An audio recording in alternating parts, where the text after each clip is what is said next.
Welcome back to this episode of Cope's Corner. I'm your host, Mike Copenhaver, aka Real Mike. You can find me on Twitch, YouTube, Facebook, and Twitter, all the likes of KOPS, KORNER. I'm stoked to talk about the past UFC on ABC3 that we absolutely decimated and annihilated. That's why you see the green light in the motherfucking corner. That means that we cashed bets. My man, Mr. B, will be the guest host tonight, as always. First and foremost, I'd like to thank the sponsors of the show. First sponsor I'd like to thank of the show is Melon Brand Hats. It's MELIN. It's a luxury line of hats that my boy Brian McDonald dreamed up in high school. Talked about how we'd have a hat line unlike anything you've ever seen. Intricate patterns, really cool details, cool little pockets for you to hide your stash, whatever you like to do in your habits. But they have some really cool stuff that dropped. A Neon Hydro Edition, some of the stuff that supports the park and rec, the park systems. And then CC Sabathia just dropped a dope, even though he played baseball, he plays a lot of golf, and there's a spot for a golf tee on the side. So really, really cool stuff over there from Melon Brand Hats. So go to melon.com, get yourself a dope hat to separate yourself from the pack. Secondly, I'd like to thank folkeystuff.com. It's Guamilian gear. My boy Rome over there from Guam came up with this island vibe wear. They have blankets, shirts, hats, fanny packs, all kinds of Islander vibe wear, and all supports the Islanders over there on the Guam Island. So make sure you go and give them some love. Can't thank them enough for all that they do. And then thirdly, I'd like to thank my boy that makes it possible to go live here on StreamYard. It's SUA Law Group. It's SUA Law Group. If you have family law, criminal law, they do, and personal injury, my boy is the best criminal attorney that there is. He will fight the DA and the crooked cops like you've never, ever had your back had by an attorney. So make sure you call SUA Law Group from Ventura County and Los Angeles.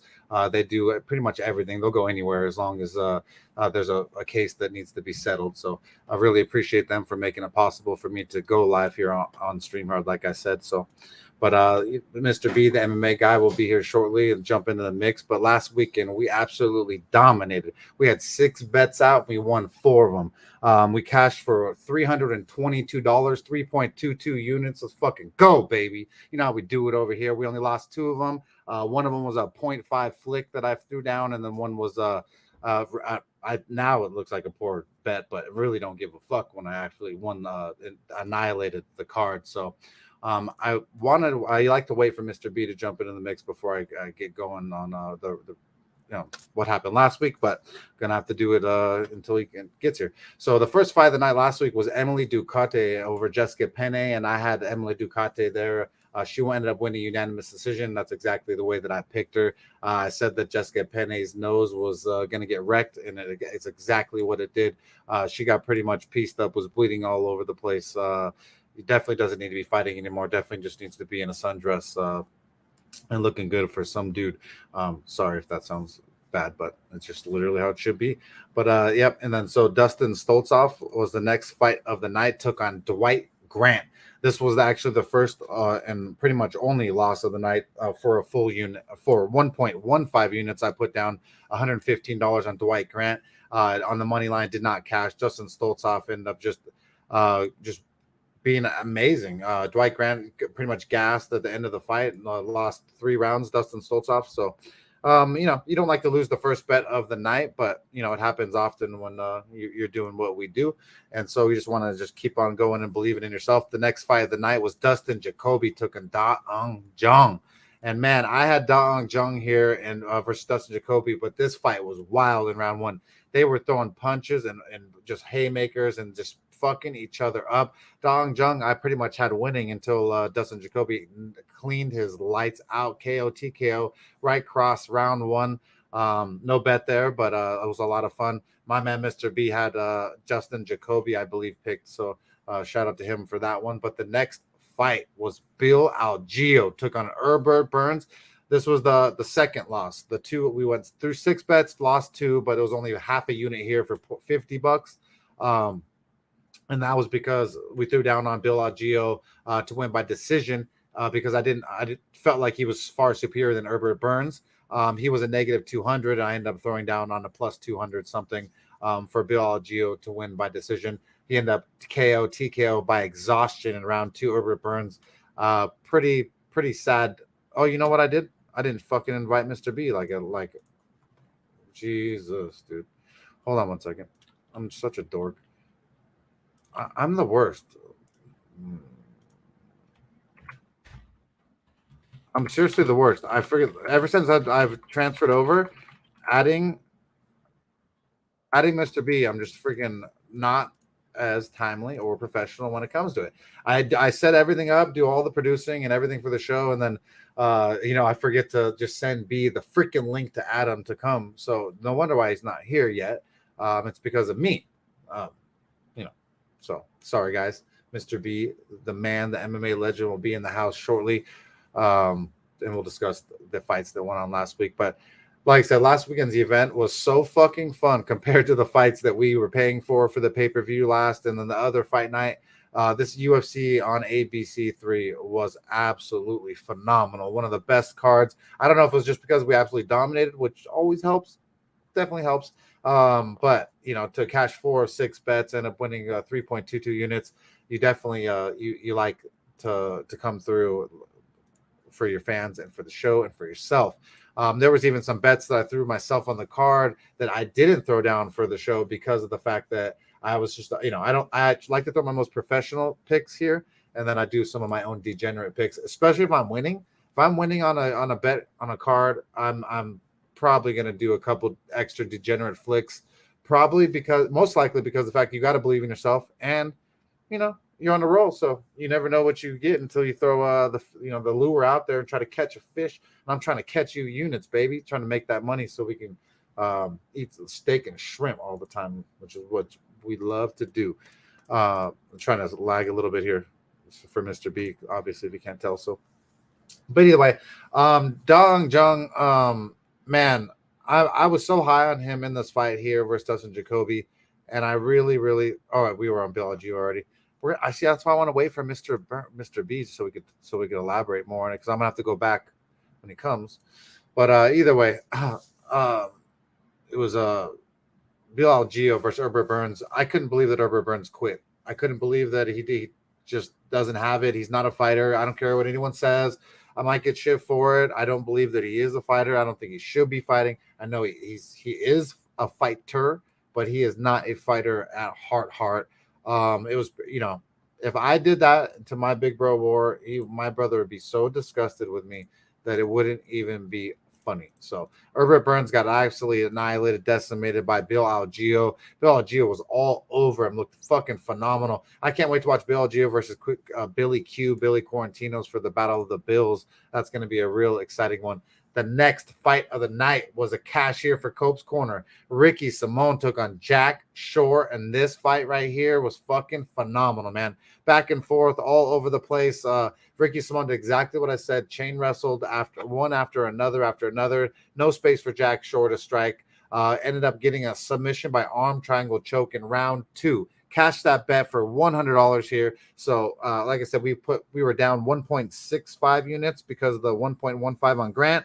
The net 0.15 that we actually, we picked the right guy with Bilal Gio, but we didn't pick the right way. So that was another one. So 1.65, we were down, and then we won that 1.35 units on Ricky Simone because he's a plus 135. And so we were right back in the mix after that. So what is that? We were negative 0.30, so negative $30 at this point. And then that's why I said this is where we caught fire and started cashing all the bets. The next bet would not be any different. We had Punahele Soriano to defeat Dolce Lungumbula. And I told you that Dolce was going to quit. I told you he was not going to have enough gas, and that's exactly what happened after round 1. There was no way that Dolce could continue on. He did have his rib popped out either by maybe damage or from some of the scrambles that these two had, because they were going all over the place like absolute madman. But we had Soriano inside the distance at plus 130. He was a negative 200 something favorite, so we got super good value on him. So cash that there, plus 130 there. So like I said, we were down 30, and that ended up making us up now $100 plus 135. It was plus 130. So we were down 30, and now we're back to 100 plus 1 unit. So now we're 2 for 2 on 4 of the bets. We have 2 more bets out on the UFC ABC 3 for that card. But absolutely phenomenal night of betting. My verdict MMA dominated that. Just everything. It was so good, and it just kept kind of continuing. So this is another one that I wish I threw out there, and it was if you go back to the show last week, I picked Lauren Murphy. I said Lauren Murphy, and Lauren Murphy did exactly that. She fucking dominated Miesha Tate. She minced up Miesha Tate's face, broke her orbital socket. Might have broke her nose, broke her whole goddamn face, fucked her up, pieced her up, cut her up, beat her up. Plus 175, Lauren Murphy. Absolutely phenomenal performance by my man. What's up, Lauren? What's up, my man, Mr. B? Yo, what's happening? Dude, my dumbass forgot to add you again, like always, bro. I'm always doing so much stuff, dude, and I should just do it immediately, man. It's all good, man. It's all good. Things happen, bro. No, it's stupid because it hurts my own self in the sense because I like having the co-host helps me, in the sense just in general. And then I'm sitting there like, wonder where Mr. B is. Wonder where Mr. B is. Maybe you fucking send him the link so he could come and join you, stupid fuck. That's how I fucking feel because I'm so hard on myself because I'm hard on others. So when I do make an error, I'll fucking beat the dead horse and I'll beat the horse and I'll beat that fucking Bronco like you've never seen. But how is my boy doing? How's your family recovering from the COVID, right? Yeah, man. Everybody got better, man. Everybody got better. My brother got a lot better. My mom's a lot better. Thanks be to God, baby. Yeah. Nice. Yeah, you look good too, bro. Nice, dude. Well, how's the weather over there in New York right now? Hot and humid? Yeah, hot, humid. It rained. Was it Monday? We had some crazy rain. That's crazy. And then Thursday, oh my God. Yeah. Thursday, I stepped out. I forgot where I went. I had an appointment to go to. And I left, and it rained. That's crazy. I left. It was chill. Like 3 minutes after I left, it started raining. So when I got there, I got showered. So now I got to where I was going. I was there. There was a little meeting, like a little 30 minutes or something like that. Why, when I'm leaving to come back, it stopped raining? I said, get the fuck out. It's crazy that it can rain there. It's so hot here, bro. It's been crazy. It's been a little humid too. A little more humid than normal, but can't complain. So, but I was going into the last week's card because I was a dumbass and didn't invite you. So I've been rolling through it because you and I elaborate so much on the card coming up. Yeah, no problem. Just go ahead. Go ahead. We had 6 bets out, B. We don't really I don't throw that many bets out that often, but we cashed 4 of 6 of them. Only one of them was full unit shots. One of them was that we lost was Bill Algeo. We picked him by decision because we thought it'd be too much. Well, he was just a little too much. So the first 2, what's crazy, we lost our first 2 bets, Bill Algeo, and then Dwight Grant, right? So we were down 1.65 units to start the night. It didn't look good, B. I'm telling you, didn't look good, didn't feel good, but you just got to keep believing in yourself. And then we roll into it, bro, and then we hit Ricky Simone. Ricky Simone looked amazing. Cashed that fucking for him 1 unit. Puna Haley Soriano, we told you here last week, get that value on the inside the distance, and we cashed that versus Dolce. And then lucky Lauren Murphy, I would have picked her. I just have so much hate for her for some reason. I wish, man, I even said it, B. I said I'd pick her, but I don't know what the problem is. I just hate her. What's up? No. Go ahead. I'm just being honest. You know, I hated her face. I don't know why. I just don't. I'm sorry, Lauren. It's not that I hate you personally because you're a phenomenal fighter person. I'm not attracted to you. I'm sorry. You might not be. I was with you on the pick too, man. I was with you on the pick. I know. I was. It was just. That's why I don't bet with my emotions. What I love you. I try to not factor into that. But lucky Lauren Murphy ended up cashing plus 175. I ended up betting in her degenerate wise on my own at the house because I was up after Ricky Simone cash, Puna Haley Soriano cash. We were up $100. And then so Lauren Murphy to beat the shit out of Miesha Tate, huh, dude? Oh my God!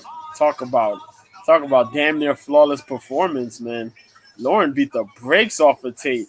Tate looked like she didn't know how to strike. She looked like she didn't know how to really clinch battle. Oh my God! She even got taken down. I think it was like, oh my God! Like it was bad. She got beat up, huh, dude? Beaten bad, bro.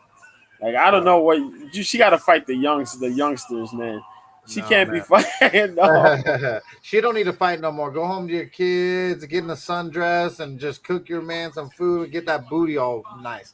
But either way, that one there, man, I wish I would have picked it for the show. But either way, it didn't matter because we dominated on the show. If you picked our leans on this card, it was crazy the way that me and Mr. B were picking them left and right, and it did not change. On the next fight, Shane motherfucking Burgos took on Charles Air Jordan. Shane Burgos ended up cashing here for Cope's Corner for another unit, $100. So at that point, we're up 2 units, $200. Let's fucking go, B. But I'm a man, and sometimes I say some shit. And this fight was a little too close for my liking. And Charles Air Jordan wasn't as fancy and white flaggy as I thought he was going to be. He might have possibly won the fight. I don't care because we won the fight. We won the money, and that's what the fuck matters. B, what about it? Which fight? Shane Burgos versus fucking. Oh my God! Yeah. Oh shit! Yeah, versus Charles Jordan. Yep. Burgos started wrestling. I did not expect Burgos to do all that grappling, boy, but he did a lot of that grappling. You hear me? Yeah. Okay. Yeah, he did a lot of grappling. A lot more grappling than I expected him to do. He was doing all right a little bit on the feet. I think Jordan kind of had him a little bit of advantage on the feet. Well, definitely the third round kind of proved that though. But for the most part, it was a good little back and forth, a lot of grappling, and then that third round, man, that shit scared the hell out of me, man, because Jordan came out like he was possessed. I thought he was gonna take Burgos out of there, man. What up, Kick Your Bass? Appreciate you. What up, dude? Oh, my boy Jair Gomez, my dude. Can't wait to fucking watch UFC tomorrow with him. Oh my God, it's working. This fool really believes that fucking that Jordan is gonna win this shit. We're gonna get into this in a little bit, but I can't wait because I'm gonna be taking more money from my boy JR Gomez. You guys saw him last time. He lose the $20 on that one fight Cannoneer when versus Izzy. Well, he's gonna lose it because Paddy the Baddy is gonna dominate this kid. I don't like Paddy the Baddy either. So we're gonna see. But I appreciate you all tuning in and always liking, subscribing, and making us a show. Yes, but Mr. B, so the next fight of the night after we cashed with Shane Burgos was Matt Danger Schnell took on Suma Jadiri. And holy shit, bro. This fight was crazy, dude. Suma Jadiri was kind of beating the fuck out of Matt Schnell all over the place. Matt Schnell comes back, ends up landing a submission by a triangle choke. It looked like there was a dead body in the ring. Looked like some blood sport shit. It looked like the shit that I love to watch UFC for. How about this underdog cashing, B? Bro. This man, Matt Schnell, should have been done. This man was walking the fine line between life and death. I thought he was This dead. guy got rocked like freaking what? Like 5 to 8 separate times in that fight in the second round alone. Golly, bro. I don't know how Sue managed to get clipped. And then, oh my God. Then this man choked him unconscious, man. Oh my God. It was unreal. If you didn't see that fight, you got to go back and see it, man. Yeah, so any way you can. Shout out to the people who cashed out. I know Clint from Yeah. Die Hard MMA podcast, one of the best dudes. He cashed that, called it by submission. Fucking dude, this dude is amazing. When he calls them, they're fucking incredible. So shout out to you, Clint. You're the man. And so the next fight of the night was Li Jingliang took on Muslim Solkov. In this fight right here, dude, we not only did we pick Li Jingliang, bro, we actually had a bet on the under, and we cashed that under on the under 2.5 rounds. So cash that for plus $122, baby. Let's fucking go. What about this fight? Good fight, man. Good back and forth action, man. Muslim Solkov was throwing all types of spinning shit. Really hard shots there. Li Jingliang, though, big props to him, man. His boxing's gotten a lot better I like how he was tagging Muslim with the 1-2s, caught him with a couple of hooks. He managed to get the finish just when he needed it, man. Caught him with a nasty 1-2. Muslim dropped and he got the finish on him. Tough guy to finish, but Li Jingliang, man, you did it. You did it. Good job, dog. Yeah, that shit was crazy. You could hear me the whole time, right, B? So weird. Yeah, I heard you. Like it was there. Then you kind of went out. Then you came back. Either way, my mic light looked like it was off for a little second. So for a little bit. Yeah, quick second.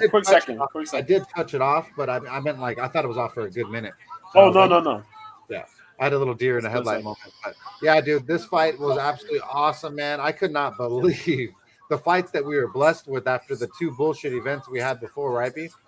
Word, man. Word. So, the next fight of the night was Amanda Lemos took on Michelle Waterson Gomez. And, man, poor Michelle, dude. Amanda Lemos, submission by guillotine choke in round 2, pretty much did whatever she wanted to do with Michelle Waterson. I couldn't handle watching it. What about you, B? It was a good fight for what it was. I think Michelle kind of did good in the first round, using the distance. Like we had called it. We called, she used the distance, used a lot of that taekwondo. It was just that she ended up started tying up with Lemos in that second round. And we called it, man. It was going to be problematic if she gets close to Lemos. And she tried to go for a takedown or whatever it was. Lemos jumped on that neck. She didn't stand on that neck. She jumped on that fucking neck. Oh, God damn. Yeah, she's mean. And she locked in a mean guillotine choke. And shit, man. Michelle, I didn't even know when Michelle tapped. But, they showed the instant replay when she tapped. And she could have pretended like, she didn't tap. But shit, she would have went to sleep. But damn, man, the Lemos. Yeah, so I feel bad for Michelle, though. Props to Amanda Lemos for absolutely killing the beautiful Michelle Waterson. I don't like it at all. But the next fight of the night was Jair Rodriguez took on Brian T. City Ortega. And even though this fight ended up by kind of an injury, they say, I mean, KO TKO win by Jair Rodriguez. Me and Mr. B, we had Jair picked. We had the under 4.5 pick. Shout out to JR Gomez for also pointing that out too last week. And so it was pretty easy to call. I didn't think it happened by shoulder injury, but in the position that they were in, doing jiu-jitsu, and if someone has your arm, if someone's has you in their guard and has your arm kind of locked in there, you can kind of be in a position where it's contorted, and that his shoulder popped out. So Brian Ortega ended up losing, and it looked good for us. But what do you say, B? Yeah, man. If you was picking and you had the under, and you had a pick by KO TKO, you picked Yair, it's good, man. But in the fight perspective, damn, that shit was rough. Yeah. It started off pretty well. I think Yair was looking good on the feet. He tagged Ortega quite a bit, man. I don't know. Ortega was talking about that he was going to start getting into the mode. Probably during the second round, he probably would have gotten into the mode of things. But yeah, right. That first round, he was getting tagged up quite a bit, man. Shit. Yep. But he managed to get back in the rhythm. He got a good takedown. Then Yair started throwing up them submission attempts. He got that arm. Brian tried to slip that shoulder out of place, man. Done. Sucks, bro. But it is what it is. Slip that shoulder out of place, man. But yeah, dude. So either way, kind of a lackluster main event after such an exciting card that it was. But we don't care here. We're a betting show, and we cashed $322 for you degenerates out there. So cash 3.22 units for Cope's Corner. And so let's fucking go, baby. Beautiful UFC on ABC3 event that from KOPE and Mr. B. This weekend's UFC London features Curtis Blaydes takes on Tom Aspinall, and I'm fucking super duper high on Tom Aspinall, so we will have a blast breaking this down. The first fight on the card is Nicholas Doughboy Dalby takes on Claudio Silva. Sorry, that's not his real nickname, but I like to say that shit for fun. But Claudio Silva is 14-3. BJJ black belt. He called himself Hannibal. He's 39 years old, getting old. 5'11", 71-inch reaches on a 2-fight losing streak. Fighting out of Minas, Brazil. Last took on Court McGee, and he lost unanimous decision. James Krause, who we're super fond of, a Glory MMA coach. He lost this decision to James Krause. He's only pretty much beat Cole Williams and Danny Roberts and Nordine Taylor. Dude, Leon Edwards? That's crazy, dude. I didn't even see that. Yeah. He beat Leon Edwards? That was 2014, though, bro. So that's a long time ago, huh? Yeah, when you got that submission on him, it's one of those nasty wins. Yo, he's mad. That's his BJJ black belt, but the dude's cardio is really non-existent. That's my major problem with him. His striking is he's flat-footed. Doesn't pretty much got a big overhand right, if that. Stands kind of with his chin out, and I can't bet on that. What I saw at the weigh-ins too, and body language. I'm a real big guy on body language and energy, and watching them as they size up. Claudio Silva looked a little less energy, didn't have a lot of energy. He looked kind of flat in his body. Didn't look like hard. Didn't look like he was got great shape. And he's taking on Nicholas Dalby, who did look in dynamite shape. He called himself Danish Dynamite. 19-4-1. He's 37 years old to himself.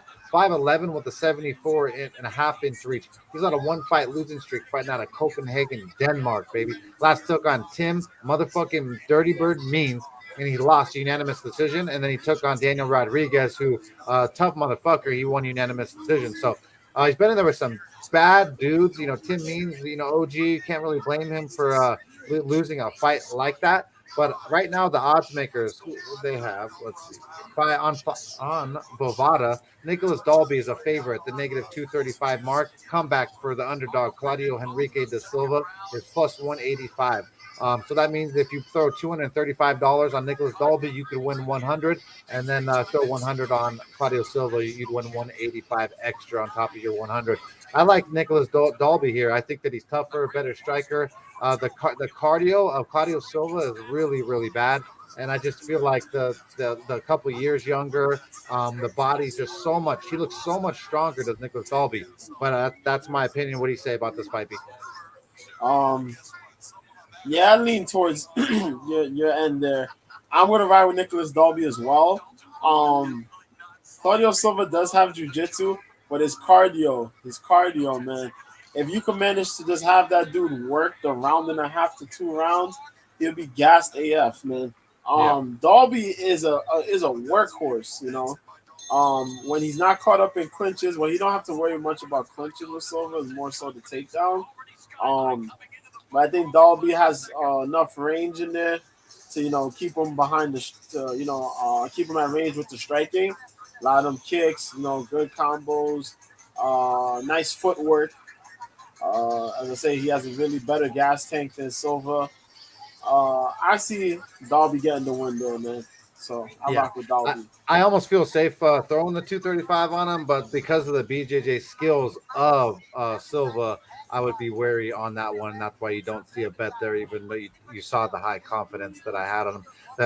The next fight of the night is Mandy Bohm takes on Victoria Leonardo. I'll let you jump into that first, B. Oh, boy. Mandy Bohm, Victoria Leonardo, women's flyweight. I didn't give you that on purpose. That's just how it went. Let's go, man. First of all, we got the monster Mandy Bohm. She's 7-1, 32 years old, 5'7" with a 70-inch reach, coming out of Germany. She lost her last fight, so that's her only one loss in her debut against Ariane Lipski. Other than that, she fought a list of who's who. She had a fight in Bellator before she came to UFC. She won by unanimous decision. She beat somebody by rear naked choke. Mason Wong. Lily Panegricio. She beat by punches a minute or so in round 1. She had unanimous decision. TKOs and submissions. She got on her belt. She's a leggy girl. She got a lot of range, man. She's long. She fights pretty damn long. But she kind of strikes some of these other... Oh, shit. Don What Ross happened? just beat Romero Cotton. God Oh, damn. but on Bellator, That's right? all. Yeah, the Nice. prelims. Yeah, that's Um, why we're gonna have a lot of replay views instead of live views because people are watching Bellator. But I get it, you know. yeah. So Bohm is gonna be fighting Fury Leonardo, who is currently now 8-4, 32 years old, 5'5" with the 64-inch reach. Born out of New Jersey, but represents Shreveport, Louisiana. Currently riding a 2-fight losing streak. Oh shit, Superman punch. Let's go. So sure, last two losses was the doctor stoppage last year to Melissa Gatto, where Gatto broke her arm. And then Manon Fiorot dogged her with the TKO 4 minutes into round two. She fought Chelsea Hackett, and she won round two back in the contender series. That's how she got on. And Liz Tracy, she beat unanimous decision. She lost to Erin Blanchfield before that. Now, Victoria Leonardo is a striker. She's primarily a striker. She fights really good in the clinch. But she hasn't looked all that well in her last couple of fights. She kind of gets outstruck from range, boy, which is odd because she kind of uses range. She has a really powerful right hand. A straight right hand is her money punch. But she's been getting dogged out by a lot of these ladies, man, just on range alone. Like she can't establish her distance, and she ends up getting picked from like mid to long range, and then they close in on her and they beat her. Gatto beat her just on kicks alone from long range. Manon Fiorot picked her apart just on the just outclassed her. Um, Shit, and just swarmed her like she looked lost in those fights. Um, this fight is gonna be a little iffy. We don't know what she's gonna come in with. I would hope that she tries to come in here with takedowns and we see what happens there. I'm thinking Bohm's gonna be out there. She's gonna use reach. Yeah, she's gonna use the reach, kicking distance, jabs, keep it together, and if uh Leonardo tries to close in, I see Bohm possibly going for a submission and possibly getting it. Leonardo got to play distance. She got to play a distance, mid-range, long-range type game where she can land those right hands, land her kicks because she's pretty good with her kicks. And if she's gonna close in, use those damn knees. Get your Muay Thai out, man. What the hell?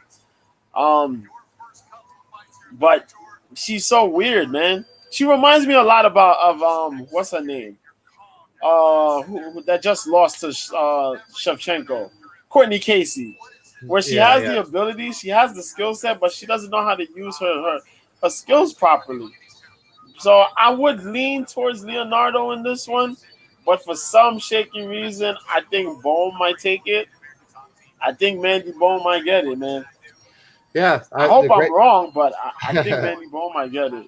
I saw a lot of love for Leonardo this week on Twitter from a lot of people that I respect, Yeah. and I saw it too. I saw what they were talking about, but then I saw them, the stare down at the weigh-ins and the energy, and I got big off energy and stuff, and this low-level women's MMA fight, I really cannot throw down a bet on it. So for some reason, I'm feeling something weird, and I'm feeling that Mandy Bohm is going to end up winning because of her reach and athleticism, actually. But if Victoria Leonardo can take her down for 3 rounds, then touche to her. But I feel like Mandy Bohm is the better athlete if I had to pick one of the two, and I do have to pick one of the two. So I would go Mandy Bohm. And right now the odds makers have Mandy Bohm at a -120 favorite, so slight favorite, even money for Victoria Leonardo. So I know a lot of people have bought down Victoria Leonardo, so there's value on Mandy Bohm. But like I said, there's not a lot to look at here to be like, oh, that for sure is going to happen. The next fight of the night is Jai Herbert takes on Kyle Nelson. Kyle Nelson is 13-4 from Canada. He calls himself the Monster. He's 31 years old. He's 5'11 with a 71-inch reach. He's on a one-fight losing streak. fighting out of Ontario, Canada. Like I said, he took on Billy Q and lost by right cross in round 3. Then he beat Polo Reyes by punches in round 1, and then Matt Sales he lost by arm triangle choke. Diego Ferreira ground and pound he lost. This dude has been tapped and he is napped, and so twice, and now he's taking on Jai Herbert. Jai Herbert's really long, strikes very well for the amount of skill that he has. Like, he doesn't have a lot of wins under his belt to showcase like, oh, this guy's good. He's actually a very good striker. 11-4, calls himself the Black Country Banger. 34 years old, 6'1" with a 77-inch reach. He's on a one-fight losing streak himself. Has slick BJJ too, straight punches. Just he's a little bit doesn't have a lot of muscle, and so he doesn't look like the toughest fighter, and that's what this looks weird with Jai Herbert. He took on Ilya Tapura, lost by right hook round 2. Kama Worthy, he beat round 1 with the ground strikes. And then Renato Moicano, he lost by rear naked choke round 2, which you can't blame him. Renato Moicano's a monster. That was his second fight in the UFC. And then Francisco Trinaldo blessed him with an overhand left in round 3. So this dude's had a real tough road. And if I had to go with the experience factor, the size, the reach, I feel like Jai Herbert has a chance to get it done. -285 favorite, so that Vegas thinks so too. Plus 225 comeback. I feel like Jai Herbert gets it done here with maybe if it actually shows up, take TKO KO. What do you say, B? I know it's hard. I have to talk about this one here, man. Boy, Jai Herbert, Carl Nelson. I've watched Nelson fight for a little bit. I like Nelson. Nelson is a Canadian. If you don't know, I kept on mentioning about the Canadians' kickboxing skills. He's very tenacious. He's very forward moving. He gets aggressive. He's not like most of those Canadian fighters, where most Canadian fighters kind of, they kind of put some pressure but ease up. He's a guy who really works on pressure. Like, he's in your face all the rounds. I think that's a tailor-made opponent for Jai Herbert, though. I think Herbert's going to come out here. He's going to represent, because last time he was out there, he got knocked out cold by Ilya Topuria. I think he's going to come out there. He's going to put that footwork. He's going to put that footwork out, touch that ground, and stick and move on Nelson out here. I see Herbert getting a win via KO or TKO. He's going to put those hands to work, man. Nasty combinations. He's good at range. And when he works behind his jab, he is very, very dangerous, man, because all he needs is you to swing back and hit you with a counter, put you away, man, uppercuts or hooks. His freaking straight hand punches are nasty. I'm definitely looking for Jai Herbert to come out here, man, and just put away Carl Nelson, man. If Nelson wins this shit, I'm just going to be jaw dropped. But I think Jai Herbert gets this time around. The mic, Mike. The mic, Mike. Jesus Christ. What up, Gary Boxing MMA, my boy from Down Under? I appreciate you being my dude, one of my favorite supporters and subscribers. Please like, subscribe here on Twitter and or YouTube and Facebook. Please, really does help me on the algorithm. I know it's a real hard task for you motherfuckers to watch it and just hit the little like button, you fucking assholes. But please, like, subscribe, and give me some love on the algorithm. But appreciate you being here, my dude. With that said, man, we're going with Jai Herbert, and it's not like we love Jai Herbert either, right, B? It's like we're just that's what we're breaking down, seeing. And yeah. So, next, because Herbert's mixy, man. Yeah. The next fight of the night is Muhammad Makov is taking on Charles Johnson. You get it first, B. Yes, let's go. Sir, senor. Hold on. Sorry, dude. I just did every. We have Mokaev versus Charles Johnson. Let's go. So we got this flyweight fight. This fight is actually on my radar, for a couple of reasons, but mainly for Mokaev's opponent. But we going in. Muhammad the Punisher Mokaev, undefeated at 6-0, 21 years old, is the young prospect, 5'7" with the 70-inch reach. Born out of the Republic of Dagestan, but represents the UK. Currently riding a 30-fight win streak, which is a lot of wins because it's amateurs and pros. So he's been in it for quite a while. Don't let the pro record fool you. He got wins, boy. But yeah, a lot of grappling, a lot of just Olympic level grappling skills. Really good though. So his last win was his debut against Cody Durden, where he caught him by guillotine choke, 58 seconds in round 1. Then he had a run in Brave, where he won the Brave title. He fought Blaine O'Driscoll, caught him rear naked choke in round 2. Ibrahim Navrazov, there you go. That was a no contest. Abdul Hussein beat by unanimous decision. Dave Jones, he made that man tap to strikes. Jamie Kelly, he beat. Really, really skilled guy, man. High level wrestling out the ass, man. But it's just so crazy. But he's going up against a guy by the name of Charles Johnson. Some of y'all might not know who the hell Charles Johnson is. Charles Johnson is an LFA standout. A very different guy because he's bald halfway. He got a shag in the other half. Yeah, he got a scar in the back of his head. That's the only thing I don't like about him. I was gonna bring that shit up. It makes me sick to see that little fucking rat's nest little tail thing he's got going on. But he's a great fighter. But he's a very dangerous cat, man, for real. The Energy, that's his nickname, Energy. 31 years old, 5'9" with the 70.5-inch reach. Representing I forgot what he's representing. Damn, I forgot what he's representing. But he fights in he's a situation. I forgot his gym. He fights in one gym, but what is it called? St. Charles MMA. But he's also a representative of Tiger Muay Thai. This is very, very key. Now, this guy is currently riding a 4-fight win streak, and he's been smoking some cats, boys. Carlos Mota, he smoked that dude 45 seconds in around 5. That was I think like a title fight, yeah. Then he won the title. Jao Camilo, he beat that guy 4 minutes and 2 seconds in round 2. Yuma Horiguchi was a tough fight, split decision. I remember that one because there's a lot of striking, a lot of grappling. Carly Pangilinan caught that man with an anaconda choke. What I'm trying to tell you is that this dude here got some boxing. He's training boxing. He's training Muay Thai. He's training MMA. He's an awkward guy, man. Very, very awkward style because he comes in with the Muay Thai. He has the grappling background.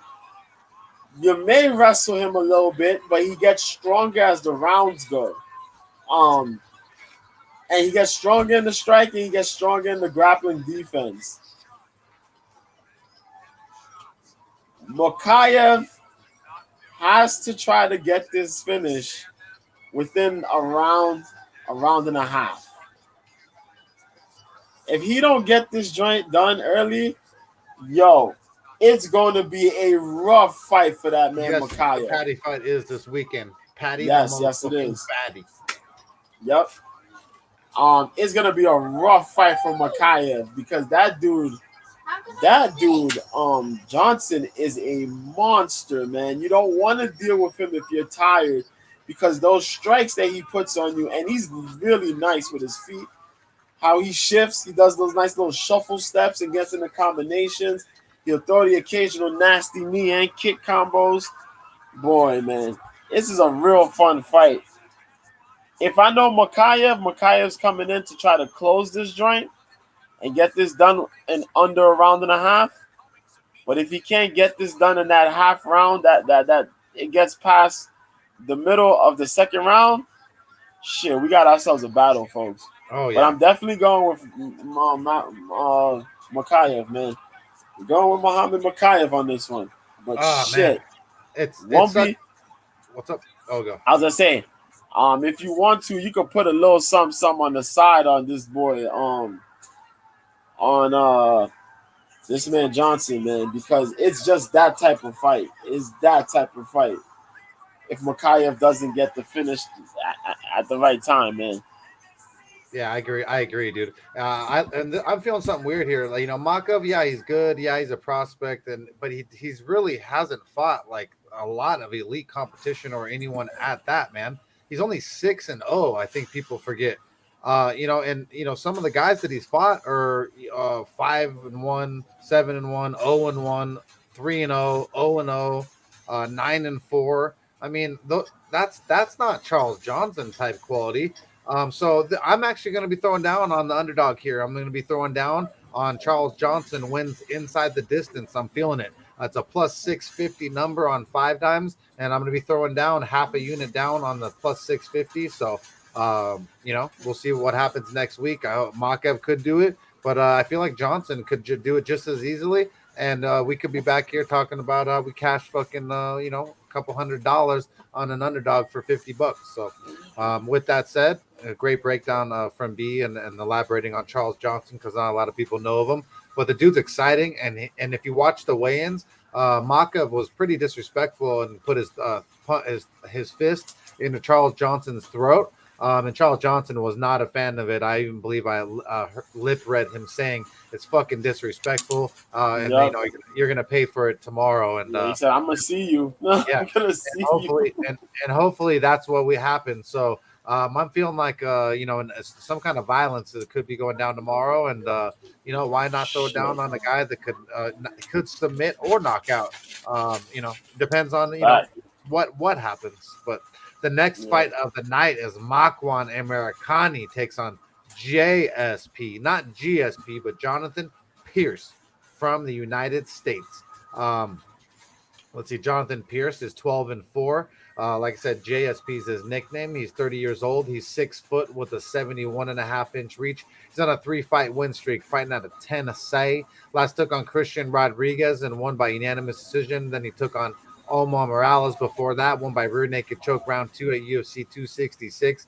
He beat Kai Kamaka France III by ground and pound round 2 at UFC Fight Night in 2020. Dude doesn't fight very often, so you're not seeing him. He fights like once a year, about in the last few years. You could blame COVID, you could blame a few other things, but the dude has only been pretty much finished by Joe Lozon in the last 5 years, ground and pound. Pretty much other than that, dude, the dude is very, very talented, very skilled. He is a purple belt in BJJ as well, so very well versed.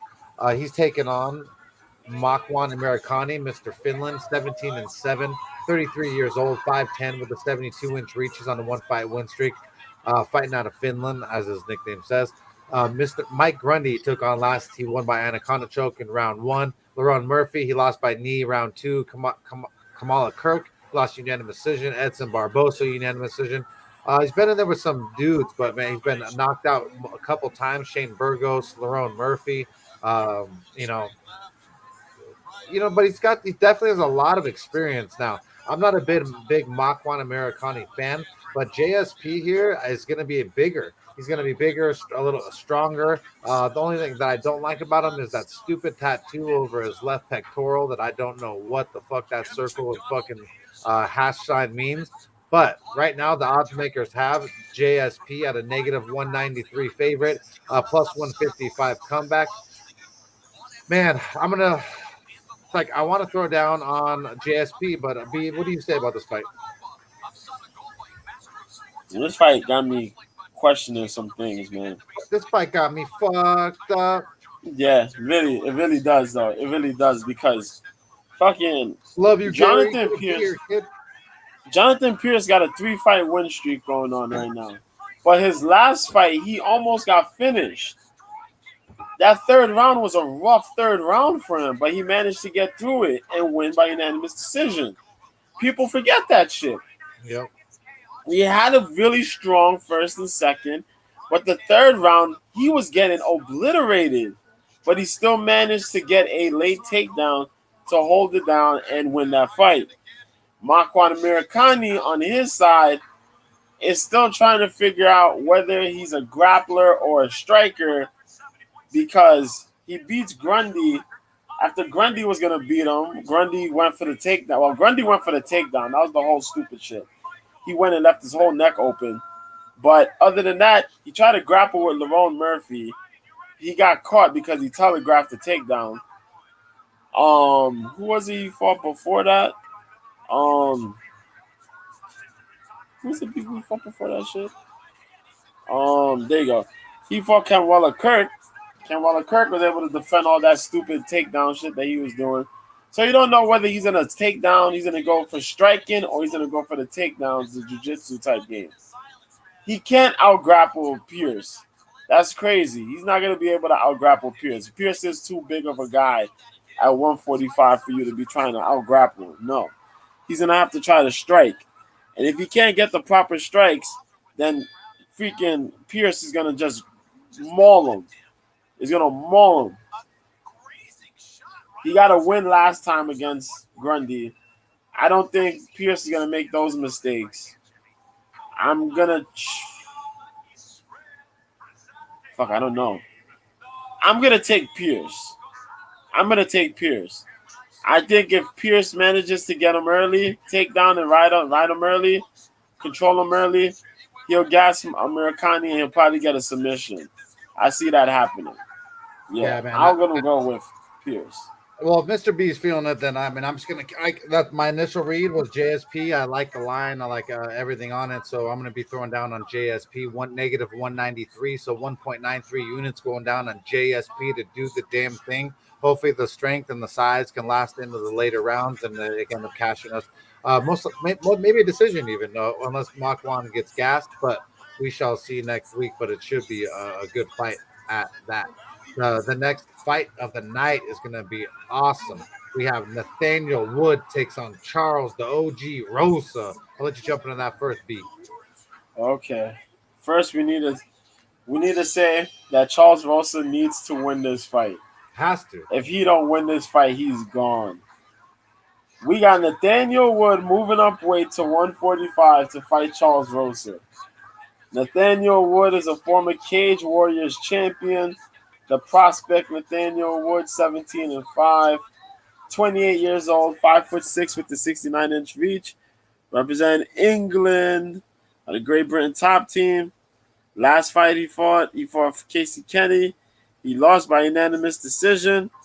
That was back in 20. Oh shit, yeah, he got married. That's what happened. He got injured, then he got married. Yeah, so that's why he hasn't fought in this long. 2020. Yeah, man. He fought John Castaneda, won by unanimous decision. Lost to John Dodson. That was a hell of a battle back in February 2020. He beat Quinones, Jose Albert Quinones, rear naked choke, round 2. Andre Ewell, rear naked choke. Johnny Eduardo, Darce choke. Cage Warriors, yeah, that ill run there. But now he's going up against Charles Rosa. The Boston strong Charles Rosa. Charles Rosa is a guy that makes me not like Boston. I don't want. Oh, I don't want to say I don't like Boston. I've met a lot of people from Boston. I don't know about them. I don't know about them, B. I don't know about them. Some of them are good. Some of them are iffy, man. Some of them are iffy. I'm not gonna lie, but I get told from because I'm from Cali. A lot of people think that I'm from New York. A lot because of the way that I'm so blunt, B. Yeah. That's crazy. It is true though. Yeah, you straightforward, dead honest. Yeah, that's kind of like a New York trait. Yeah, smoking blunts and be blunt. But yeah, man, we got Charles Rosa, Boston strong, 35 years old, 5'9" with the 69-inch reach, out of Peabody, Massachusetts. Currently riding a 2-fight losing streak out of American Top Team. Last fight he had. He fought T.J. Brown. He lost by unanimous decision. He lost to Damon Jackson by unanimous decision before that. He beat Justin James by a split decision. Split. What the hell is that? Derek Minner, he lost to by unanimous decision. Kevin Aguilar, he beat by split decision. Bryce Mitchell, he lost by unanimous decision. That was that whole grapple fest fight. But yeah, man, this dude, Charles Rosa, needs to win this fight, man. He's got a sketchy run as of late in the featherweight division. Nathaniel Wood's moving up. Nathaniel Wood is primarily a kickboxer who pretty much grabs, snatches up necks and backs when he can. But his kickboxing skills are really, really fucking good, man. Rosa's somewhat of a kickboxer himself. He's improved a little bit in his striking, but he does a lot of like clinch stuff and not primarily a lot of wrestling, but he tries to strike with people. I think that's a little bit of a problem here against Nathaniel Wood because Wood is clearly going to be the better striker of the two. And with time off, he's probably improved. He probably put on a little bit more muscle. Who knows? Well, I kind of seen it. Him and Charles are kind of the same height, which is weird. Did you see what the height? Yeah, the heights were off, but they were like the same height at the weigh-ins. Yeah, they look the same height. There was two of those fights that happened. Who was that earlier? Maybe it was Damir, Hazmatic versus Casey. I'll have to get into it later. But yeah, man, and so I'm looking to see this dude here gonna go out and do what he does best: move and strike, and move and strike, and pick apart Charles Rosa, man. I don't know, man. Rosa hasn't really looked good, and even when he wins, he don't look good. I know what the fuck, but hey, Wood's up a weight class here, right? Is Wood up a weight class? Isn't Wood up a weight class, or am I? Yeah, wrong? Wood is up a weight class. But Rosa did look bigger though. That's what I did see in my initial read on the weigh-ins. Rosa looked bigger, just a hair. And actually, what was the size advantage? Yeah, well, that's what it says on the stock or the stats anyway. So, but either way. But who you picking, B? Fuck, man. I want to say I think Rosa could probably get things done. I love when he says but with the way he fights, though, he can fuck it all up. Sure. I'm shaky as shit. And this man is coming back to the land. Nathaniel Wood is coming out there to the land. I think Nathaniel Wood gonna go out there and do some dangerous shit, man. I want to say Charles Rosa could do it, but I think Nathaniel Wood's gonna come back with a big splash, man. I think Wood's gonna beat up Rosa, man. I think Wood's gonna get the best of Rosa. I don't want to believe it, but I think he just might get the best of Rosa. Rosa gives us nothing fucking to have hope at all. I mean, for a BJJ black belt, for a fucking veteran, for a guy who's still here fucking fighting, for a guy who's gonna have a size advantage. Like, how many more fucking things do you need, Charles Rosa, to get this motherfucker done? They're disrespecting you. They're straight fucking plus 450 for Charles Rosa versus Nathaniel Wood. Nathaniel Wood negative 700. Oh, he ain't no negative 700, B. Now, shit. Now, B. If Rosa was the win, decision probably, right? Or do you think he actually gets it done inside D? He's gonna get a decision. He's gonna get a decision. That's what I said. It's gonna be an ugly decision. Because but dude, at that number, you know that they love the odds makers, or the casinos love cashing in these fucking weird ones like this where they could fucking absolutely just steal everybody's money. Right now, Charles Rosa by decision is a plus 1,000 B. Fucking hell. Plus 1,000 B. You hear, like, that's disrespect. That's crazy, B. I got to throw something on it, B. I got to. I have to, right? Like a crack addict. I got to do it. I'm going to do it. I'm throwing down 0.5 units, throwing down $50 because we had such a good week last week. There's no reason why you don't want to believe in yourself. It could happen. Charles Rosa could end up winning a decision. I'm not saying it's going to happen, but there's a slight chance. There's a good chance at a plus 1,000 fucking odds. That means $50 makes you $500 motherfucking dollars. Yeah, Charles Rosa by decision, throwing down 0.5 units, $50 at plus 1,000. There's a decision. I mean, I got to. The odds are absolutely stupid. Because you got a decision, but there's decision. What is it by submission? So okay, for Rosa. Let's go. Hold on. By submission, it is plus 945. I know. So, but if you go to Nathaniel Wood, let's see his submission losses. He has none. Well, one in 2015. Nah, two. He got two in his career, but they were when he was younger, 14, 15. Yeah. So, you know, is Rosa? When's the last time Rosa? Let's go to this. When's the last time Charles Rosa submitted someone? Oh shit. 2019. So a long time ago, he has the skills. I don't think so. Wood's strong enough. If it's gonna happen, decision I think is the best option for us to throw the Hail Mary. But the next fight of the night, you have the treat to break down first. It is Mark Diakase takes on Damir Hazmatic. Let's go, man. So we got this lightweight fight, man. So I'm gonna go with Damir first. The Bosnian bomber, Damir Hazmatic, man. Gary, if I win that bet, my girl's giving up the putty multiple times, and we got a newborn. So you better believe it. Word, man. The Bosnian bomber, 35 years old, 5'9" with the 70-inch reach, out of Gradze, Bosnia. I actually have a friend from Bosnia. What up, Harris? Wherever you at, man. That was my homie in like junior high. Currently riding a one fight win streak out of Arte Suave. That's the gym. Last fight he had was back in June of last year, where he beat Yancy Medeiros by unanimous decision. Before that, he lost to Renato Moicano back in 2020 by rear naked choke. Christos Giagos he lost to by unanimous decision, but he beat Paulo Reyes and Nick Hines. Reyes he beat by punches and Hines split decision. But Paulo Reyes is like a punching bag, so who cares?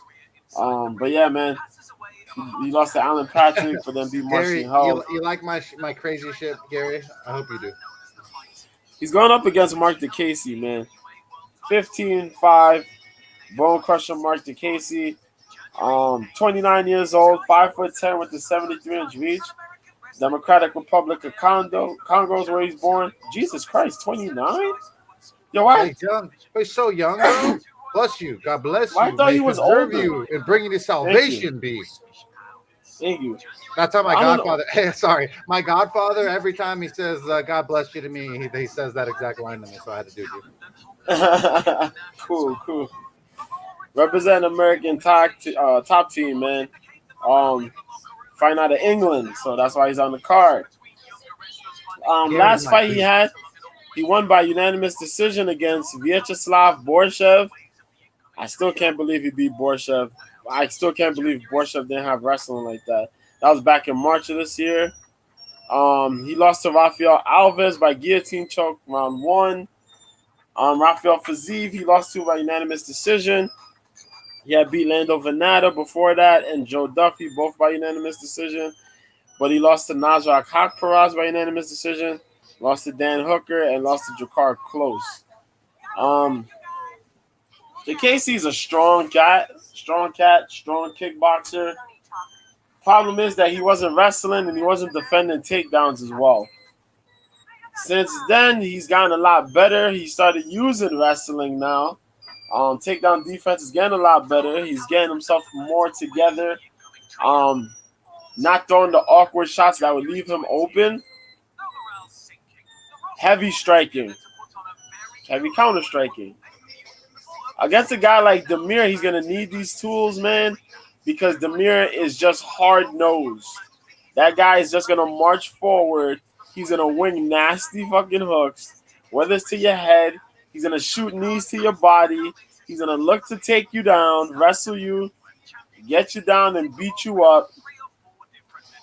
But in the fact that he continues to march forward, it kind of leaves him as an open target for Diakase. Diakase just got to move circular, get away from Hansovic's power hand, and just throw your shots. Throw your shots. Don't leave yourself lingering for a takedown attempt from Hazmatic. Do go for a takedown because he is there to be taken down as well. We've seen that when Moicano took him down a couple times. Well, Moicano mainly needed like 1-2 takedowns and pretty much controlled him for the most fight before he got the submission. But yeah, just pretty much get on him because Hazmatic does have cardio. He has really good cardio.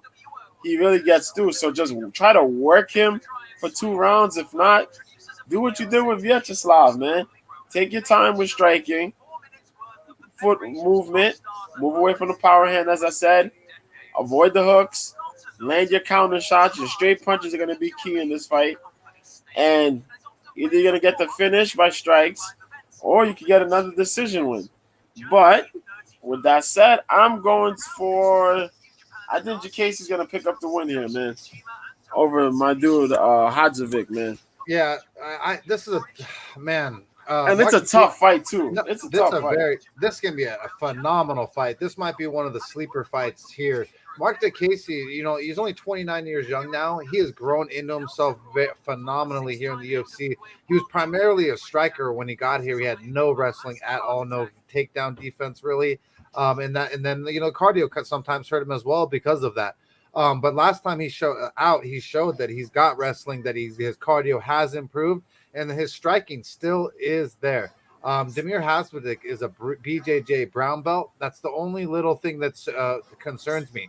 If this fight ends up taking place on the ground and they end up rolling around and Damir does get top position, this could be a very, very bad place for Mark Diakiese. But Mark Diakiese's striking to me is far better than Damir Hazmatic. I feel like he has a fight IQ when it comes to the stand-up. I feel like he's got better kicks. He's got better movement. I feel like all around a better game. And if he's implementing that, he's also a BJJ purple belt, so he's not too far off of the brown belt of Damir Hazmatic. But Mark Diakiese's striking, I feel like he has just evolved greatly. But the odds makers are disrespecting our boy Damir Hazmatic here. Plus 300 for Damir as the underdog, negative 400 for Mark Diakiese. My initial reads at the weigh-ins, I liked Damir's size. He looked a little bit bigger and stronger than Diakiese, but yeah, that's one thing. He's a big guy for 155. Yeah, but that he's got a big head. He leaves his face. He does leave his chin out there to be hit. He does not move like Mark Diakiese moves. There's no fucking way in hell he does. But his top control or like his size on top could be a problem for Mark Diakiese. But it seems like Mark Diakiese has everything solved. He fought with Rafael Fiziev, one of the greatest strikers there is right now in the UFC that I'm super fond of. Mark Diakiese survived all the rounds, even though he lost. I just don't like the odds on Mark Diakiese right now. If it was negative 200, I'd slam Mark Diakiese. I'd bet him for sure. But the odds are really disrespectful for Damir. Damir opened up at a plus 250, and now he's up to that what I said. So it's just slowly people just believe in Mark Diakiese has everything that I said that he does here. I believe that Mark Diakiese does. I feel like that he dominates this fight and showcases for the first time an all-around mixed martial arts game. The next fight of the night. It should be another fucking phenomenal one, and the last one on the prelim. It is Louvit. Klein takes on bad boy Mason motherfucking Jones. Mason Jones, the Dragon, he calls himself, 11-1, 27 years old. He's on a one-fight win streak. He's 5'10 with a 72-inch reach. He was born in Wales, fights out of Wales.